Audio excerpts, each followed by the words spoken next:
second.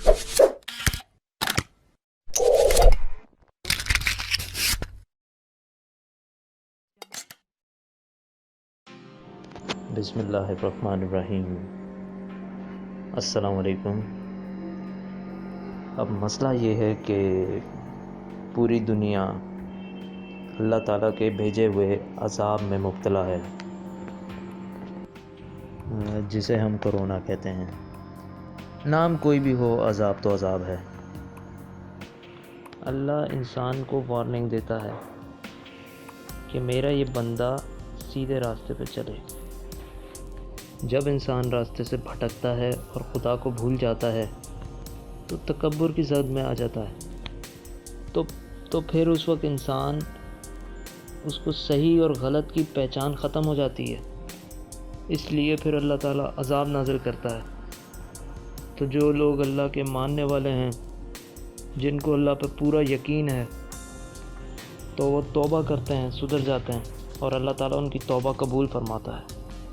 اور کچھ لوگ ایسے بھی ہوتے ہیں جن کی آنکھوں پر اللہ پٹی باندھ دیتا ہے، وہ گمراہ رہتے ہیں. جیسے اللہ نے اپنے نبی کے لیے کہا کہ اے نبی، جن کو میں گمراہ کر دوں اسے تم بھی ہدایت نہیں دے سکتے. تو مسئلہ یہ ہے کہ ہم ایز اے انسان کوشش کریں کہ اپنی کوتاہیوں کا ازالہ کریں، اپنی غلطیوں کی اپنی پروردگار سے معافی مانگیں.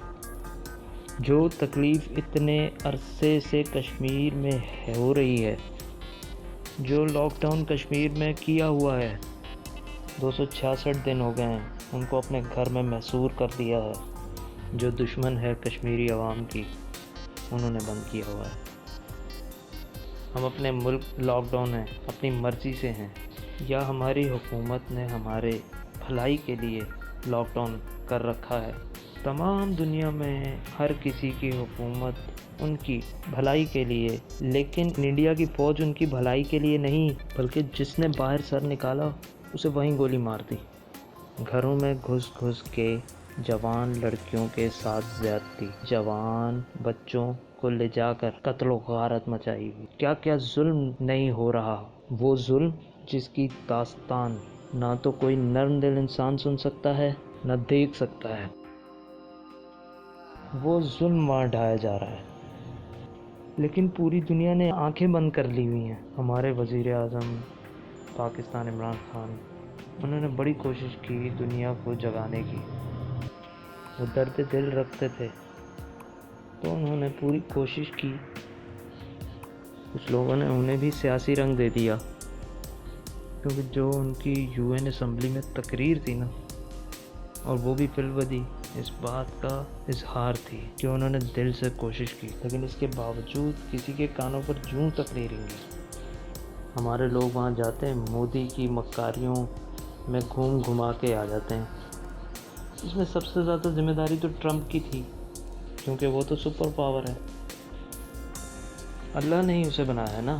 اس کے اوپر یہ ذمہ داری ہے کہ دنیا میں کہیں بھی ظلم ہو رہا ہو اس کو ختم کرے. جس طرح کوئی گھر کا بڑا اپنے گھر کی صحیح رکھنے کے لیے جدوجہد کرتا ہے، محنت کرتا ہے، کوئی بڑا قدم اٹھانا پڑے تو وہ اٹھاتا ہے، یا جس طرح بادشاہ یا وزیر اعظم یا صدر اپنے ملک و قوم کو صحیح سمت میں رکھنے کے لیے محنت کرتے ہیں. تو امریکہ سپر پاور ہے دنیا کا، اس کا فرض ہے اور وہ جانتا بھی ہے کہ کشمیر میں ظلم ہو رہا ہے، تو اس ظلم کے خلاف وہ آواز اٹھائے. تو وہ اور اسلحہ دے رہا ہے انڈیا کو تاکہ وہ اور ظلم کرے. یہ ثالثی کیا ہے؟ کیسا ثالثی؟ ثالثی کس نے مانگی اس سے؟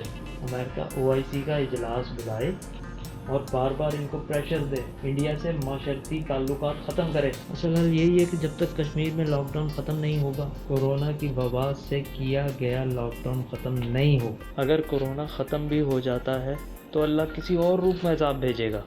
مجھے سمجھ میں نہیں آتا کہ آخر ان کے دل کیوں نہیں دہلتے. OIC کیوں خاموش ہے؟ وہ کشمیر کا مسئلہ کیوں حل نہیں کرواتے؟ لاک ڈاؤن کیوں ختم نہیں کرواتے؟ قرارداد کے مطابق حل کیوں نہیں کرواتے؟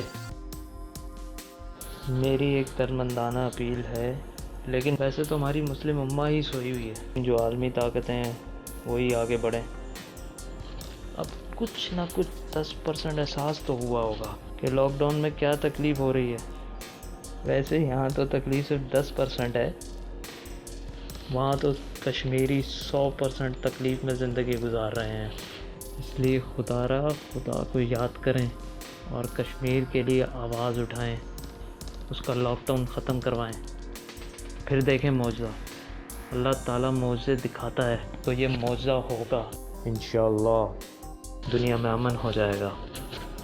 میری پوری دنیا کی عوام سے اور ان کے لیڈران سے گزارش ہے کہ کشمیر کے لاک ڈاؤن کو ختم کروائیں تاکہ اللہ تعالیٰ سب کے لاک ڈاؤن کو ختم کرے۔